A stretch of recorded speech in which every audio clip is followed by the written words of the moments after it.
Que ton onction soit sur moi. Seigneur, je veux être un vecteur.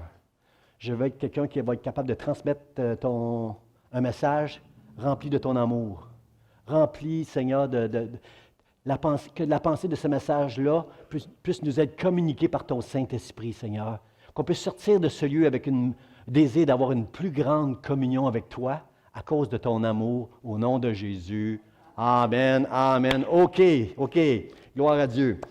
Frères et sœurs, ce matin, on continue, pour ceux qui me suivent sur Internet, et on continue une série qui s'appelle Hymne à la foi. Je veux prêcher sur la foi pendant ça. Je veux prêcher, parce que la foi, ce n'est pas seulement des miracles comme on vient de prier. Là. Nous, dans nos milieux charismatiques, là, on aime ça prêcher. Quand on prêche la foi, on aime ça prêcher les choses qui sont tellement spectaculaire. On aime ça prêcher. Élie qui a prié, puis le ciel est tombé, le feu est tombé du ciel. Comprenez? On aime l'histoire de David et Goliath, le petit David qui s'en vient, rempli de la foi que Dieu est avec lui contre le grand Goliath. Pensez, les jeunes, aux plus grands joueurs de basket, là. Goliath était plus large et plus grand que ces joueurs de basket-là. Et David l'a affronté par la foi avec sa fronde et il a fait tomber le géant. Et par la foi, nous ferons tomber les géants qui sont devant nous. On aime ça, entendre des messages de foi où la mer s'ouvre, puis on traverse, puis l'ennemi vient derrière nous, puis la mer se referme sur l'ennemi. On aime ça, des messages où on voit quelque chose de spectaculaire. La multiplication, 5 pains, 2 poissons, puis on nourrit 5000 personnes avec ça. On aime ça. Mais ce que Pasteur Jean veut prêcher, c'est premièrement que la foi, c'est le commencement, c'est la porte pour être en communion avec Dieu. Je vous laisse réfléchir un peu là-dessus. Premièrement, la foi, c'est un cadeau de Dieu, c'est une grâce de Dieu, parce qu'on est des pécheurs. Pourquoi Dieu nous a choisis? On continue, on est des pécheurs. Pourquoi Dieu nous a choisis? Il nous a choisis pour faire de nous ses enfants. Il nous a donné la foi pour qu'on croie en lui. Qu'on croie et qu'on croisse en lui et avec lui. Et la foi va nous amener à changer, à être un peu plus comme Jésus. On ne sera jamais complètement comme Jésus, mais notre but, chacun de nous, si vous êtes un enfant de Dieu, le but maintenant, c'est de ressembler à Jésus toute votre vie. OK? Je disais mercredi soir, on n'a pas d'allure. Personne de nous, au Québec, pas d'allure, ça veut dire on n'est pas sage, on est des pécheurs. On n'a pas d'allure, mais on est en route vers le ciel et chaque jour, Dieu, il ne faut pas que je dépasse ça, chaque jour, Dieu nous change. Chaque jour, Dieu, si on aime Dieu de tout notre cœur, il nous change. Alors, c'est mon message de ce matin. Ce matin, je veux prêcher sur l'amour de Dieu, frères et sœurs. Le plus grand, comment je peux dire? La meilleure façon qu'on peut aimer. Si je veux aimer cette équipe, ils ne sont pas durs à aimer, eux autres, ce n'est pas un bon exemple, là, mais ils ne sont pas difficiles à aimer, mais si je veux aimer les musiciens de tout mon cœur, si je veux aimer mon prochain de tout mon cœur, premièrement, je dois aimer Dieu, qui lui m'a aimé de tout son cœur. Car Dieu, Jean 3,16, répétez avec moi ceux qui le savent, car Dieu a tant aimé le monde qu'il a donné son Fils unique, afin que quiconque croit en lui ne périsse point, mais qu'il ait la vie éternelle. Dieu nous a tellement aimés qu'il ne nous a pas laissés dans nos péchés, débrouillez-vous, mais il a donné son propre Fils. Dans son amour, il a donné, comprenez-vous, l'amour, c'est des sacrifices. L'amour, c'est donner ce que tu as de plus précieux. Je ne peux pas aimer Denise puis Roger, même s'ils sont aimables. Je ne peux pas les aimer si, premièrement, je n'aime pas Dieu de tout mon cœur, qui, lui, m'a aimé avant que moi, je l'aime. On n'aimait pas Dieu, on était dans nos péchés. Et à un moment donné, il s'est révélé à nous, il nous a choisis, il nous a sauvés, il nous a remplis. Alors, c'est impossible d'aimer. C'est ça mon message ce matin, là. Je peux arrêter là. C'est impossible d'aimer Dieu. Tu ne peux pas aimer les autres, tu ne peux pas aimer Pasteur Charlie, tu ne peux pas aimer Pasteur Jean, tu ne peux pas aimer tes frères et tes sœurs, tu ne peux pas aimer ton prochain si premièrement tu n'aimes pas Dieu. Et c'est ça le message de ce matin. Un message d'amour, frère et sœur. Je veux que tu saches que Dieu t'aime ce matin. Si tu es assis ici, il n'y a pas de hasard, il n'y a pas de hasard avec Dieu. Tu es assis ici ce matin pour entendre que Dieu t'aime. Il t'a tellement aimé qu'il a permis que son Fils, Jésus, qui est Dieu lui-même, est venu sur cette terre, il a pris un corps d'homme pour mourir sur la croix, pour nous montrer qu'on ne sera pas jugé. Notre espérance à nous, les chrétiens, c'est qu'on va aller au ciel pour l'éternité, parce que Jésus est mort pour nous. Et un jour, on est allé dans une église, il a ouvert notre esprit, on a compris qu'on était des pécheurs, qu'on était séparés de Dieu à cause de nos péchés, lorsqu'on se repent, lorsqu'on dit « Pardon Seigneur pour mes péchés, pardonne-moi », il nous donne la foi de croire en lui. Ça s'appelle la grâce de Dieu. Et j'ai l'assurance. Je ne suis pas orgueilleux, là. Je dis ce que la Bible dit. J'ai l'assurance que je m'en vais au ciel pour l'éternité maintenant. Pas parce que je suis fin, mais parce qu'il m'a donné la foi en lui. Il m'a donné la foi que Christ est mort pour mes péchés. Alors, le texte qu'on va regarder ce matin, ce n'est pas des grandes choses qu'on peut faire avec la foi, mais c'est quelque chose qui est très important qu'on comprenne concernant la foi. L'apôtre Paul, selon moi, l'apôtre Paul, c'est le plus grand théologien. Plus grand théologien. Puis en plus, tout ce qui est écrit dans la Bible dit que toute parole est inspirée de Dieu. Tous ceux qui ont écrit dans la Bible, c'est des hommes. C'est des hommes. Souvent, on me dit ça. C'est des hommes, pasteur Jean. C'est des hommes qui ont écrit la Bible. Oui, c'est des hommes. Mais la Bible déclare que ces hommes-là, tout ce qui est écrit, a été écrit, inspiré par Dieu. Chacun a son style, chacun a sa manière d'écrire, chacun a sa vision, mais Dieu les a inspirés. Et la parole de Dieu, l'apôtre Paul, non seulement c'était un grand théologien parce qu'il a été élevé au pied de Gamaliel. Gamaliel, c'était un grand théologien à l'époque des Juifs, à l'époque dans ce temps-là, et au temps de Jésus-Christ. Puis c'était un pharisien, c'était un homme de la loi, c'était un homme qui connaissait les Écritures, l'apôtre Paul. C'était un grand théologien. Puis regardez comment il va résumer 1 Corinthiens chapitre 13, on le connaît, c'est le chapitre de l'amour. Regardez bien ce qu'il dit ici, 1 Corinthiens 13, l'apôtre Paul nous dit « Maintenant, donc, ces trois choses demeurent, la foi, l'espérance, la charité. Mais la plus grande de ces choses, c'est la charité. » L'amour, c'est un synonyme de l'amour. Dans le grec, le texte original grec, agapé, c'est le même mot. La charité, amour, c'est le même mot. La plus grande de ces choses, c'est l'amour. Là, j'aurais envie, moi, de tous les étudiants en théologie, auraient envie de reprendre l'apôtre Paul ici, là. Paul, ça ne peut pas être l'amour la plus grande chose. Il faudrait que ça soit la foi, premièrement. Là. Comment tu peux dire que c'est l'amour la plus grande chose? C'est la foi. Ces trois choses demeurent. La foi que Dieu m'a donnée, l'espérance pour les promesses de Dieu, pour la prière qu'on a faite tantôt pour Maggie, l'espérance qu'on va aller au ciel pour l'éternité, et l'amour. Mais la plus grande de ces choses, c'est l'amour. Paul, la plus grande chose, c'est certainement la foi. Comment tu peux dire c'est l'amour? L'amour sans la foi, c'est de l'humanisme. C'est pour se péter les bretelles. Beaucoup de gens disent qu'ils aiment, font des œuvres philanthropiques, mais il n'y a pas d'amour là-dedans. Si tu n'as pas la foi en Dieu, ça ne peut pas être de l'amour. Mais l'apôtre Paul ne nous dit pas ici que l'amour qui parle, c'est la chose la plus grande que Dieu attend de ceux qui ont la foi. Est-ce que vous m'avez compris?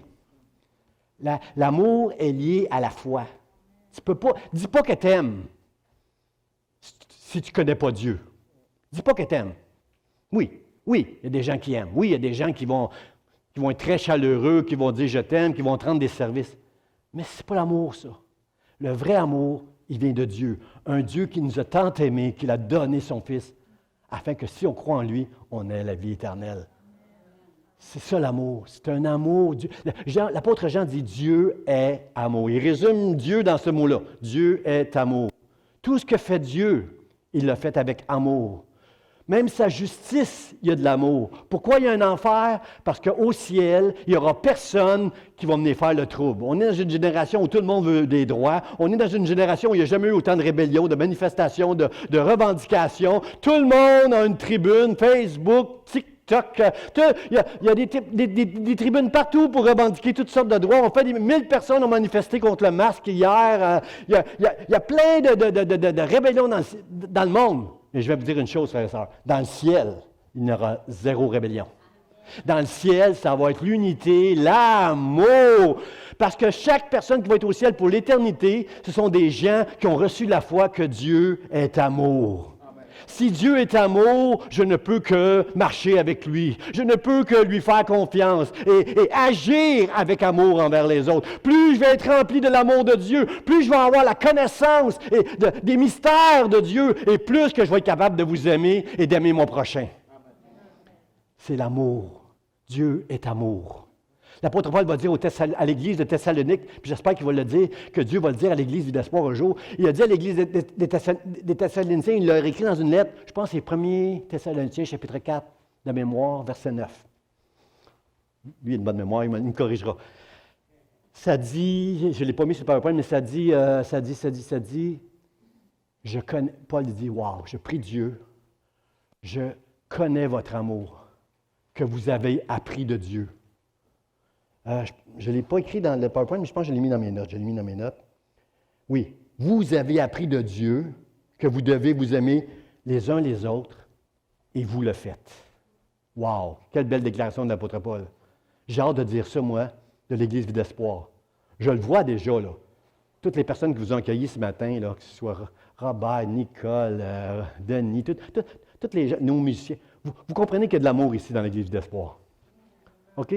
Mais moi, je veux dire comme l'apôtre Paul un jour, je veux écrire une belle lettre, puis dire comme l'apôtre Paul, l'Église Vie d'Espoir, vous avez appris de Dieu, pas du pasteur Jean, mais vous avez appris de Dieu en lisant la Bible, que vous devez vous aimer les uns les autres, et vous le faites. Vous savez, c'est une chose de dire « je t'aime », mais le faire, il faut être rempli de l'amour de Dieu pour être capable d'aimer. Je vais le dire autrement parce que j'ai eu juste un « Amen ». Si tu aimes Dieu de tout ton cœur, tu vas être rempli de l'amour de Dieu. Dieu nous a donné la foi pour être en communion avec lui. Et plus que je suis en communion avec lui, et quand tu vas sortir d'ici ce matin, mon désir, ma prière, si j'ai reçu la moindre onction du ciel, c'est que tu puisses sortir d'ici avec le désir de... Il ne faut pas que je dépasse ça. Tu dois sortir d'ici avec ce désir d'être en plus grande communion avec lui pour être capable d'aimer les uns les autres. Amen. Pas juste ceux qui sont aimables, même ceux qui ne sont pas aimables. Moi, j'ai de la misère à aimer ceux... Je vais te confesser, là. J'ai de la misère à aimer ceux qui ne sont pas aimables. J'étais rempli de l'amour de Dieu. Moi, je m'en vais à la pharmacie, j'attends sur le 2 mètres, là, le petit rond rouge, là, j'attends pour être... Puis là, il y a un gars qui arrive de nulle part, puis là, il passe devant moi, puis il s'installe là. Je dis, monsieur, oui, c'est parce que j'attends, moi, je suis là. C'est moi le prochain, là, j'attends que la madame me dise, OK, vous avez pris ma place. Oh, pardonnez-moi, comprenez-vous, là, je manque. Je peux manquer des fois. Là, je l'ai dit gentiment, mais j'étais impatient un peu, là. J'aime pas ça, moi, les gens qui sont impolis et qui se foutent des lois et des règles, là. Alors, j'ai juste voulu l'enseigner quelque chose, là. Mais comprenez-vous, là, aimer ceux qui sont aimables, c'est une chose. Mais lorsque tu es rempli de l'amour de Dieu, Dieu nous a aimés alors qu'on était des pécheurs. Oh, je vais leur dire. Vous ne connaissiez pas Dieu. Certains de nous, vous étiez des bonnes personnes. Mais il y en a... Mais bonnes personnes ou pécheurs, ça ne fait aucune différence. On était dans nos péchés quand même. Le péché, c'est de ne pas connaître Dieu. On était séparés de Dieu et alors qu'on était dans nos péchés, Dieu est mort sur la croix pour nos péchés. Dieu nous aime. Dieu nous aime. Et plus que je vais m'approcher de lui, plus que je vais être en communion avec lui, plus que je vais être capable d'aimer les uns les autres, puis mon prochain. Puis Dieu dit, dans Deutéronome, il va dire à un moment donné, aime l'étranger, parce que toi-même, Israël, tu as été étranger pendant 400 ans en Égypte. Apprends à aimer les étrangers. Frères et sœurs, combien veulent dire combien ici veulent être honnêtes avec moi pour dire, Seigneur, aide-moi. Aide-moi à aimer les étrangers. Aide-moi à aimer mon prochain. Je n'ai pas de difficulté à aimer Maggie, je n'ai pas de difficulté à aimer des gens comme Nicole, Robert, les musiciens, mais il y a certaines personnes moins aimables que j'ai de la difficulté. Aide-moi, Seigneur. Hey! Je manque d'honnêteté là, ce matin. Là. Combien veulent dire, Seigneur, aide-moi, aide-moi? Je veux entendre... Amen. On a besoin d'aide. J'ai besoin d'aide. Vous avez certainement besoin d'aide. Moi, j'en ai besoin de Dieu là-dedans. Alors, le contexte de ce passage-là, c'est tout le chapitre 13. C'est tout le chapitre 13 où l'apôtre Paul commence en parlant des dons extraordinaires. Oh! Si j'avais le don des langues des hommes et le don des langues des anges, si j'avais tous ces dons-là, si je n'ai pas l'amour, je suis comme une cymbale qui retentit. Je suis juste du bruit. Si j'avais le don des prophéties, là, capable de dire des choses extraordinaires, des mystères, si j'avais le don des prophéties, si je n'ai pas l'amour, c'est zéro. Quand même que je donnerais tout, je vendrais tous mes biens pour les donner aux pauvres. Si je n'ai pas l'amour, ça vaut zéro. Quand même, j'aurais la foi pour transporter des montagnes, guérir tous les malades. Si je n'ai pas l'amour, je suis rien, l'apôtre Paul dit. Frères et sœurs, soyons honnêtes, là. Soyons honnêtes, là. Pasteur Jean, à chaque fois qu'il prie pour un malade dans l'Église, le malade est guéri sur le champ. Vous ne pensez pas que ça va faire les journaux, puis que cette Église-là va être remplie de malades la semaine d'après? Vous ne pensez pas ça? Vous ne pensez pas que si j'allais au Mont-Royal, devant le Mont-Royal, puis là, j'ai une foule, puis des reporters qui sont là, et là, je commence à prier, puis le Mont-Royal s'élève dans les airs, puis ça va se jeter dans le fleuve Saint-Laurent. Vous ne pensez pas que les gens seraient à l'église du pasteur Jean? Vous ne pensez pas que si j'avais le don de prophétie, vous ne pensez pas que toutes ces choses-là que l'apôtre Paul parle, je parlerais avec des anges, moi. Vous ne pensez pas que les gens commenceraient à aduler le pasteur Jean? Vous ne pensez pas ça? On connaît la nature humaine, bien sûr, bien sûr, bien sûr. Puis Paul dit, tout ça, pasteur Jean, c'est un gros zéro si tu n'as pas l'amour. C'est ça ce que ça nous fait réfléchir ce matin. Que la foi, c'est beau de déplacer les montagnes. Dieu en a déplacé des montagnes dans ma vie. Il fait des miracles dans ma maison. Mais, je comprends ce matin que la plus grande chose que Dieu attend de la foi qu'il nous a donnée, c'est qu'on puisse s'aimer les uns les autres. Se servir les uns les autres. Quand Jésus a lavé les pieds de ses disciples, il dit, je vous ai donné un exemple. Je suis le Seigneur. C'est maître. C'est moi qui vous ai lavé les pieds. Je vous ai donné un exemple. Faites ça les uns les autres. On ne va pas commencer à se laver les pieds à l'Église d'Espoir, même avec du purel, on ne va pas faire ça, mais c'est plus que ça, laver les pieds. C'est prendre soin des autres, mettre notre amour à l'œuvre pour montrer à l'autre, Marie, tu es importante pour moi. Donne-moi le privilège de laver tes pieds. Parce que dans ce temps-là, on marchait avec des sandales, c'était sale, nos pieds. Là, puis donne-moi le privilège, avant d'entrer par respect pour le sanctuaire que le surintendant a nettoyé, par respect, je vais me laver les pieds avant d'entrer. Donne-moi le privilège de laver tes pieds, comme un serviteur le ferait, pour montrer l'amour que Dieu m'a rempli maintenant. Je suis un pécheur, j'ai été séparé du ciel pour l'éternité, j'avais aucune communion avec Dieu. Je le priais, mais je ne savais jamais s'il m'entendait. Maintenant, je le prie, je sais qu'il m'entend parce qu'il m'a sauvé pour l'éternité. Il m'a dit qu'il m'aimait. Et maintenant, je veux aimer les autres. Est-ce que vous êtes avec moi? Amen. Alors, c'est ça. C'est ça. J'ai comme une dette, moi, envers Dieu maintenant. Je sais que ce n'est pas biblique ce que je dis là, pour les étudiants du collège biblique. Là. Mais non, Jésus a enlevé toute ta dette. Tu n'as plus de dette. Mais moi, l'amour que Dieu m'a témoigné, c'est comme une dette. J'ai comme une dette envers lui. Il est trop bon, Dieu, pour moi. Je me connais. Vous connaissez le passage sur la tribune. Mais moi, je me connais. Je connais tous mes défauts, mon impatience, comprenez? Et j'ai une dette devant Dieu. Pour le reste de ma vie, je veux servir le Seigneur. Pour le reste de ma vie, je veux l'adorer avec les musiciens. Je veux dire merci au Seigneur pour les musiciens ce matin. Je veux adorer le Seigneur le reste de ma vie. Je veux le servir. Je veux faire grandir ma communion avec lui. Je veux l'aimer de tout mon cœur. Parce qu'il m'a aimé, je veux maintenant me donner à lui complètement. Vous savez, ma femme, ça arrive des semaines, à cause des choses de l'Église. Il peut arriver des semaines où je suis à l'Église tous les soirs de la semaine. Je vais être pendant une semaine, non, je ne peux pas dépasser. Pendant une semaine, je ne verrai pas ma femme. Pendant toute la semaine, ma femme lave mon linge. Quand j'arrive à la maison, je n'ai pas un tas de linge à terre, va le plier, puis ça là. Elle a lavé le linge, elle l'a plié avec amour, elle l'a mis dans mes tiroirs. La maison est propre. Je vais arriver le soir, après une semaine où je ne l'ai pas vue pendant toute la semaine à cause de l'Église, et là, je vais arriver, puis elle va être toute belle. Elle va se sentir bon. Elle va avoir un sourire, puis elle va m'avoir fait un bon souper. Puis elle va m'avoir fait un bon dessert. Puis ceux qui connaissent Pasteur Jean, ils savent qu'il a pris au moins 2 fois du dessert si c'était un bon dessert. Puis si ça serait des gars qui feraient ça, nous les gars, c'est parce qu'on a un agenda derrière la tête. Si on fait des affaires de même pour notre femme, là, on a un agenda. On s'en va quelque part avec ça. Mais les femmes, eux autres, sont aimantes. C'est juste parce qu'elles m'aiment. Alors, comprenez-vous que quand ma femme fait ça, me comprenez-vous que je me sens comme une dette. Je me sens comme écrasé un peu par tout cet amour-là. Je n'ai rien fait pour elle la semaine. Je l'ai laissée seule. Elle a tout fait pour me supporter dans mon ministère. Et là, j'arrive, elle est toute belle, sent bon, parfum, puis elle n'a pas d'agenda, elle, comme nous, on aurait. Puis là, j'ai comme, oh, Seigneur, j'ai juste envie de la bénir. Mais c'est ça, frère et sœur, que Pasteur Jean ressent avec Dieu. J'ai besoin de sentir que je glorifie mon Dieu. Je veux que Dieu sache que ce qu'il a fait pour moi, ce n'est pas en vain. Je veux redonner. Je ne pourrais jamais payer, là. Il a payé ma dette, puis c'était impayable.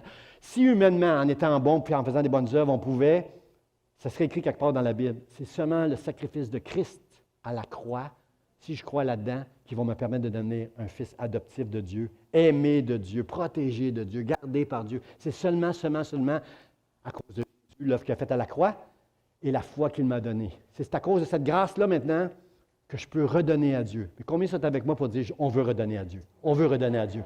Il nous a tellement aimés. Il nous a tellement aimés. Alors, on veut redonner à Dieu. Comment on arrive à aimer Pasteur? Ça, c'est une bonne question. Merci de poser la question. Comment on peut aimer Pasteur? Il faut aimer Dieu. C'est ça l'affaire. Il faut aimer Dieu. Il faut aimer Dieu. Jean, chapitre 14, verset 21, ça nous dit ceci. Celui qui a mes commandements et qui les garde, c'est celui qui m'aime. Et celui qui m'aime sera aimé de mon Père. Je l'aimerai et je me ferai connaître à lui. Comprenez-vous, frères et sœurs, que tout repose, ça commence avec celui ou celle qui a mes commandements et qui les garde. Lorsqu'on a connu le Seigneur Jésus-Christ, il nous a donné la foi pour mettre notre confiance en lui. Mais c'est au travers des saintes Écritures, c'est en lisant les Écritures que le Saint-Esprit va nous révéler quelle est la volonté de Dieu. Et c'est en marchant avec lui, en communion avec lui, plus qu'on est en communion avec lui, plus qu'on a le désir d'obéir à Dieu. Amen? Vous pouvez m'encourager. Plus qu'on est en communion avec Dieu, plus qu'on veut faire sa volonté. Celui qui a et qui garde ses commandements, c'est celui qui m'aime. Dis pas que tu aimes Dieu si tu n'aimes pas les autres. Dis pas que tu aimes Dieu si tu n'obéis pas à la parole de Dieu quand Dieu te parle. C'est sûr que je ne mets pas toute cette parole de Dieu. La parole de Dieu, c'est 66 livres. C'est sûr que je ne mets pas tout ça parfaitement en pratique dans ma vie encore. Mais quand je lis la parole de Dieu, qu'elle devient redoutable dans mon cœur. La parole de Dieu, elle est redoutable. Quand tu lis la parole, puis ça fesse, comme on dit au Québec, ça fesse. Quand elle devient redoutable, puis tu dis, oh, il y a quelque chose qui doit changer dans ma vie. C'est ça. C'est ça. Avoir et garder la parole de Dieu, honorer la parole de Dieu. Être rempli de la crainte de Dieu, c'est de vouloir faire la volonté de Dieu. Parce que Dieu, quand il nous demande quelque chose, il ne veut pas nous priver, il veut juste nous bénir. L'amour de Dieu est derrière les commandements. Quand Dieu dit « tu ne tueras point », est-ce que c'est mauvais? Est-ce que c'est un commandement pour nous enlever du plaisir? C'est par amour qu'il nous donne des commandements. Tu ne tueras point, tu ne voleras point, tu ne commettras point d'adultère, tu ne feras pas ça. C'est toujours... Il faut comprendre le principe de l'amour de Dieu derrière ces choses-là, qui est toujours là. Alors, celui qui a mes commandements, c'est celui qui m'aime.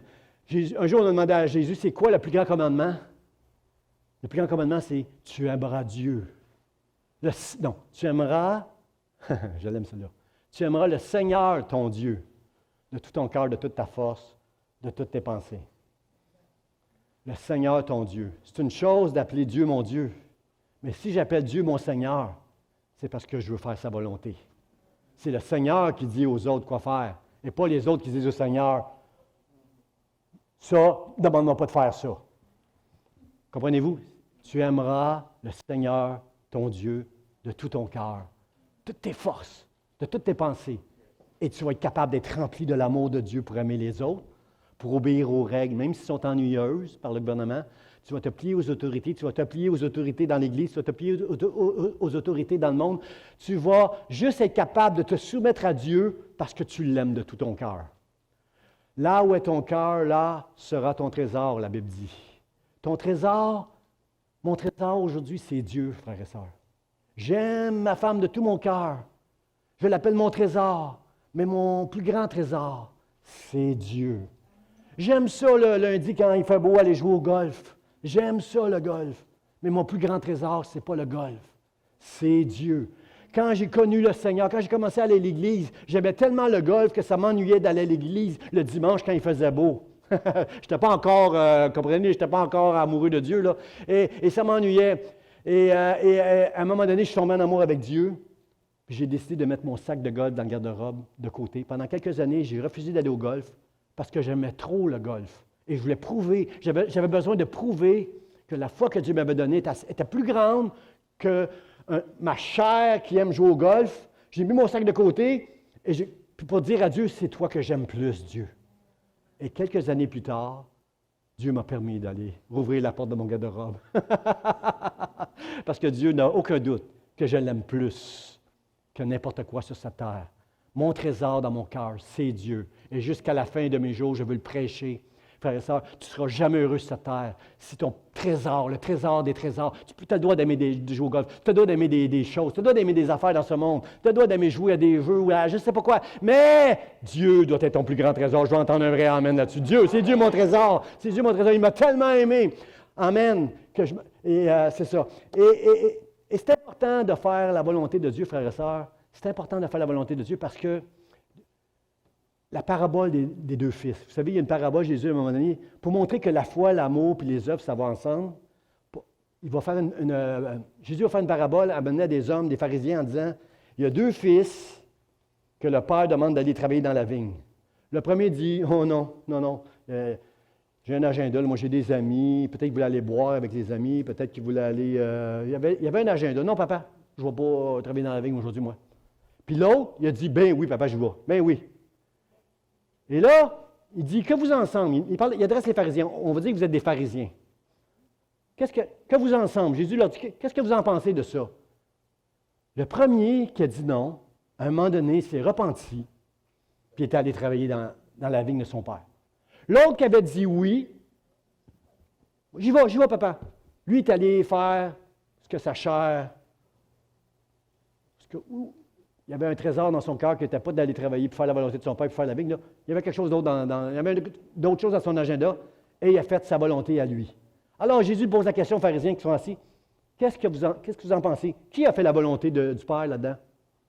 Répondez. Tu m'as écouté, là, répondez. Premier ou deuxième? Non. Le premier. Le premier, il a dit non, puis finalement, il l'a fait. Le deuxième, il a dit oui, mais il ne l'a pas fait. Est-ce qu'on n'est pas comme ça des fois, frères et sœurs? On n'est pas des pharisiens, mais on est des chrétiens, on est des enfants de Dieu, on aime Dieu, mais ça se peut-tu que des fois on dit oui, pasteur, oui, mais on ne le fait pas. Hein, on est-tu comme ça? Là, je suis content, on commence à être honnête, là. J'aurais besoin d'une autre heure pour prêcher, on commence à rentrer dans l'honnêteté, là. On est comme ça. C'est le premier. Pourquoi le premier s'est repenti, vous pensez? Pourquoi le premier qui avait dit non, moi j'ai un agenda, j'ai mes amis, j'ai ci, j'ai ça, pourquoi il s'est repenti et est allé au champ? Laissez-moi vous dire, parce qu'il aimait son Père. Il s'est repenti pour faire la volonté de son Père, parce qu'il aimait son Père. Et Jésus termine en disant aux pharisiens, les prostituées et les publicains, les pharisiens n'aimaient pas les publicains, c'était un autre clan religieux, ils les aimaient pas, les catholiques, là. Les publicains, les prostituées vont vous devancer dans le royaume de Dieu, parce que vous n'avez pas cru dans Jean le Baptiste. Eux ont cru et se sont repentis de leurs péchés. On a Marie, là, vous savez, celle qui est venue vers Jésus, une femme de mauvaise vie. Oh, s'il savait Jésus quel genre de femme que c'est. Elle est venue, elle lui a embrassé les pieds, elle a versé du parfum sur lui. Puis Jésus va dire à la fin, cette femme-là, ses péchés sont pardonnés parce qu'elle a beaucoup aimé. Oh, come on, Jésus, là. Jésus, on ne dit pas ça. Parce qu'elle a beaucoup aimé, ses péchés sont pardonnés. Voyons donc, c'est pas théologique, ça. C'est la croix qui va pardonner ses péchés. Non. Si Jésus dit elle a beaucoup aimé, elle a donné un parfum qui était très cher, qui valait de l'argent, elle l'a répandu sur Jésus parce qu'elle sait c'est qui lui. Elle a cru que c'était le Fils de Dieu. Il n'y a pas de prix.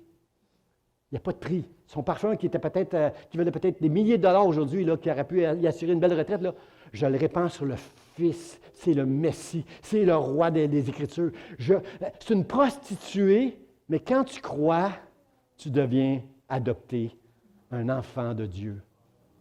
Elle a beaucoup aimé, ses péchés sont pardonnés. Il est juste en train de nous dire que tu crois. Aimer, c'est premièrement croire en Jésus, qui est mort pour mes péchés. Aimer Dieu, le Père, de tout son cœur.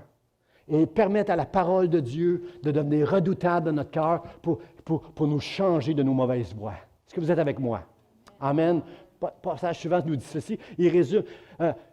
La Bible dit, l'Éternel, ton Dieu, circoncira ton cœur et le cœur de ta postérité, et tu aimeras l'Éternel, ton Dieu, de tout ton cœur, de toute ton âme, afin que tu vives. Alors, le texte dit que Dieu va circoncire mon cœur et celui de mes enfants, et de mes petits-enfants, et de mes arrière-petits-enfants, à cause de ma foi. Si tu marches avec Dieu de tout ton cœur, peut-être tes enfants ne marchent pas avec toi aujourd'hui, continue de marcher avec Dieu de tout ton cœur, parce qu'il va toucher tes enfants au travers de ta foi. Et tes petits-enfants. Il va circoncire ton cœur. Pourquoi Dieu a besoin? Pourquoi dans la loi, il dit qu'il va circoncire ton cœur? Circoncire, c'est enlever un morceau de chair, ça fait mal.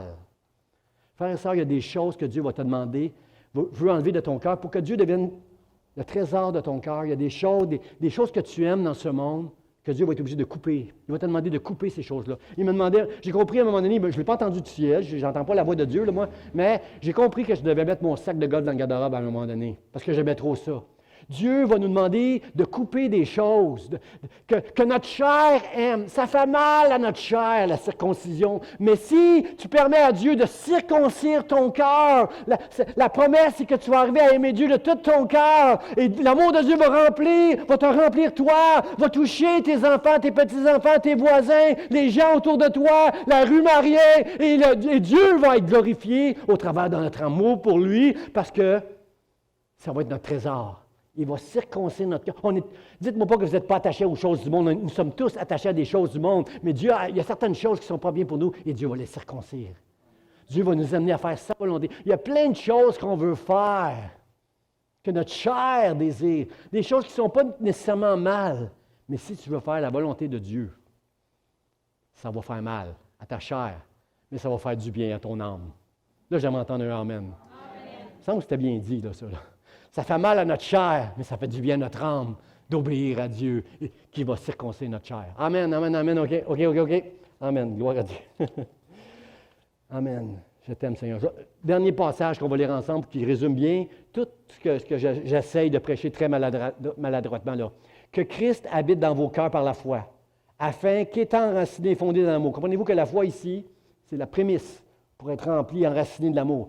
Afin qu'étant enraciné et fondé dans l'amour, vous puissiez comprendre avec tous les saints quelle est la largeur, la longueur, la profondeur et la hauteur, et connaître l'amour de Christ qui surpasse toute connaissance, en sorte que vous soyez remplis jusqu'à toute la plénitude de Dieu. Comprenez-vous que ça résume tout, là? La foi que Dieu nous donne va nous permettre d'être enracinés, fondés dans son amour, et ça surpasse toute la connaissance. Quand même, j'aurais toute la connaissance pour vous enseigner tous les mystères de la Bible. J'ai besoin d'être enraciné, fondé dans l'amour. Tu as besoin de savoir que j'aime Dieu de tout mon cœur quand je te dis que je t'aime. Et lorsque tu es rempli de l'amour de Dieu, lorsque tu vas être rempli de la connaissance de Dieu jusqu'à la plénitude, tu vas être totalement rempli de Dieu à la mesure que tu aimes Dieu.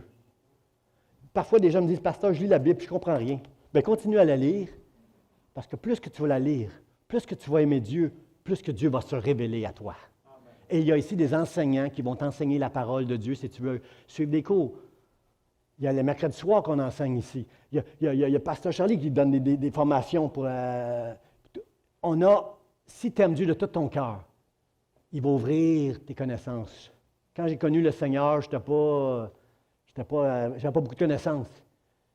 Mais à marcher avec lui, à entrer en communion avec lui, Dieu se révèle. Je considère qu'aujourd'hui, 34 ans que je marche avec Dieu, que je connais Dieu, je considère que dans les dernières années, Dieu s'est plus révélé à moi que dans les 30 premières années.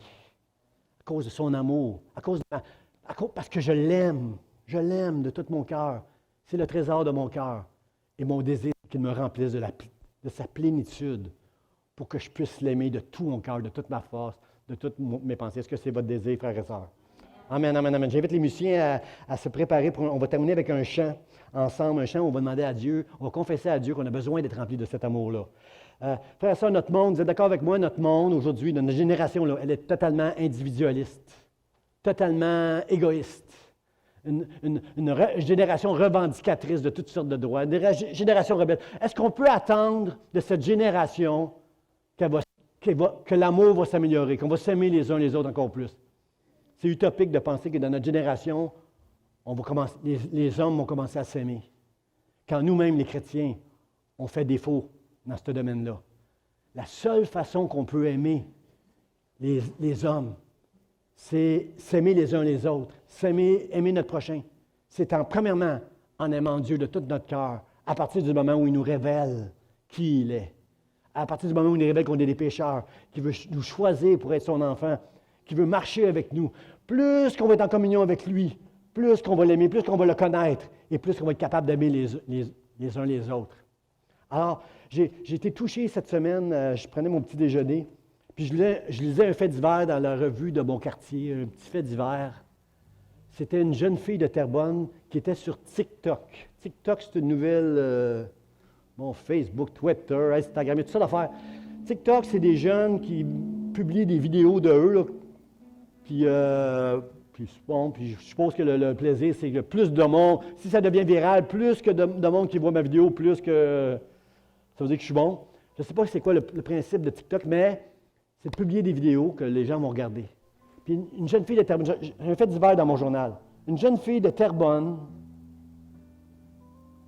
qui regarde un TikTok, puis elle comprend dans le TikTok, la jeune fille qui publie la vidéo, elle comprend qu'elle est suicidaire, là. La manière qu'elle parle, elle a saisi qu'elle va s'enlever la vie, là. Elle va le faire là.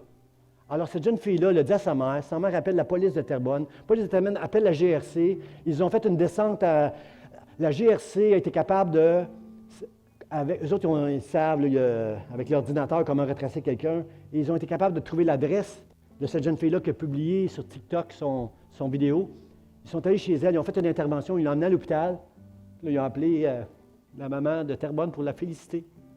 Madame, on veut saluer votre... nous avoir averti, on a sauvé la jeune fille d'une chose. Pourquoi ça me touche? Pourquoi j'ai larmes à l'œil? Parce que c'est vous ce que j'ai vu là-dedans, moi. J'ai vu l'amour de Dieu. J'ai vu Dieu toucher cette jeune fille de Terrebonne pour sauver quelqu'un à l'autre bout du Nouveau-Brunswick, à des milliers de kilomètres. J'ai vu l'amour de Dieu. C'est pas tout le monde. Il va y avoir des suicides tous les jours, là, mais il y a des suicides que Dieu va arrêter dans son amour. Parce qu'il a un plan. Je suis convaincu qu'il a un plan pour cette jeune fille de Nouveau-Brunswick. Et il a utilisé cette jeune fille à Terrebonne comme un vecteur. Ce matin, on est séparés les uns des autres à cause de la COVID. On doit avoir 1,5 mètre de distance. On a des masques, le Purel. On ne veut pas être des vecteurs pour communiquer le COVID à d'autres. Mais l'amour de Dieu, c'est tout le contraire. Avec l'amour de Dieu, ça nous rapproche les uns des autres. L'amour de Dieu fait tomber les masques. On arrête de dire, faire semblant puis d'être hypocrite, puis on devient vrai. Puis le Purel, spirituellement, c'est Dieu, au travers de la parole de Dieu que Dieu nous purifie. La parole de Dieu est comme une eau pure qui nous purifie. Et je crois que si on aime Dieu de tout notre cœur, il va nous remplir de son amour et nous allons être des vecteurs, malgré la distance. Nous allons devenir des vecteurs pour témoigner l'amour de Dieu. Cette jeune fille-là est devenue un agent de transmission, touché par Dieu, pour appeler les autorités qui sont allées à Nouveau-Brunswick sauver cette petite fille-là. Ça, c'est l'amour de Dieu. Frère, ça, hey, j'aimerais vous dire, l'amour de Dieu, c'est fais ci, fais ça, rends service. Arrête de faire ceci, arrête de faire cela. Non, je ne vous dirai pas, fais ceci, fais cela, ne fais pas ci, ne fais cela. Je ne vous dirai pas ça. Je vais vous dire une chose ce matin avant de vous quitter ce lieu. Aime Dieu de tout ton cœur. Aime Dieu et tu vas être rempli de son amour. Amen. Si tu aimes Dieu, c'est premièrement parce que tu crois en lui. Et si tu crois en lui, tu vas croire en sa parole. Et si tu crois en sa parole, la parole de Dieu va agir en toi. Et tu vas être capable de prendre des décisions radicales. Tu vas être capable d'être entré en communion avec Dieu. Et le monde verra que tu aimes Dieu. Et tu vas devenir un vecteur de l'amour de Dieu. Tu vas être capable de communiquer ton amour à tes enfants, à tes petits-enfants, à tes voisins. Nous allons devenir l'Église Vie d'Espoir va comprendre de Dieu qu'on doit s'aimer les uns les autres. Les enfants vont obéir à leurs parents. Et les parents ne vont pas hériter leurs enfants. Les conjoints vont commencer à se respecter et à s'aimer sans avoir un agenda. Et c'est ça l'amour de Dieu, frères et sœurs. Est-ce qu'on va sortir de ce lieu ce matin en disant, Seigneur, je veux être en plus grande communion avec toi pour être capable d'aimer les uns les autres.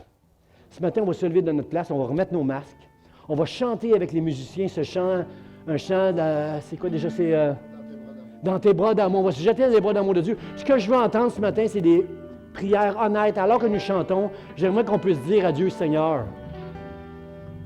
Pasteur Jean a été honnête là, avec le pharmacien là, qui s'est fâché. Là. Hey, je vais être honnête avec toi, Seigneur. J'ai besoin d'être en plus grande communion avec toi. Je veux croire que tu m'aimes de tout mon cœur et j'ai besoin d'apprendre à aimer les autres. Remplis-moi de ton amour. Puis Dieu va te dire quoi faire pour témoigner son amour. Dis à Dieu, remplis-moi de ton amour et tu vas devenir un vecteur pour communiquer l'amour de Dieu et le monde le verra. À ceci, tous connaîtront que vous êtes mes disciples. C'est à l'amour que vous aurez les uns pour les autres. Je ne vous dis pas quoi faire. Je vais laisser Dieu dire quoi faire à votre cœur. Si tu l'aimes de tout ton cœur, tu vas l'entendre et tu vas faire sa volonté dans le nom de Jésus. Est-ce qu'on peut applaudir le Seigneur ce matin pour son amour?